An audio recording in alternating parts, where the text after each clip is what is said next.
On November 5th, 2003, all doubt of Ridgway's guilt was erased. He pleaded guilty to the murders of 48 women. He'd made a deal to cooperate with the prosecution to provide more information on his victims and the whereabouts of their remains. In doing so, he avoided a trial and possible death penalty. Mr. Ridgway, how do you plead to the charge of aggravated murder in the first degree as charged in count 1 for the death of Wendy Lee Caulfield? Guilty. As charged in count 2? Guilty. Guilty. Guilty.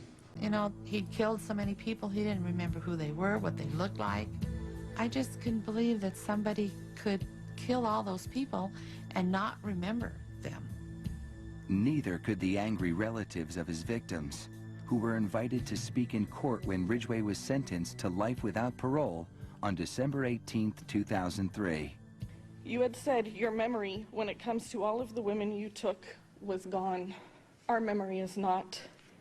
In your words, you said that they didn't mean anything to you, but she meant everything to us.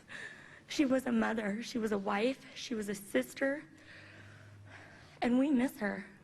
Gary Ridgway sat there stone-faced as victims' relatives damned him and mocked him.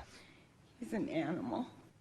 I wish for him to have a long, suffering, cruel death. He's gonna go to hell, and that's where he belongs. But then the emotionless facade finally cracked when the father of one of his victims appeared to surprise him with a dose of human kindness. Mr. Ridgway, there are people here that hate you. I'm not one of them.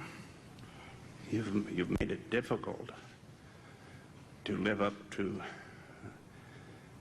what I believe, and that is what God says to do, and that's to forgive. You are forgiven, sir.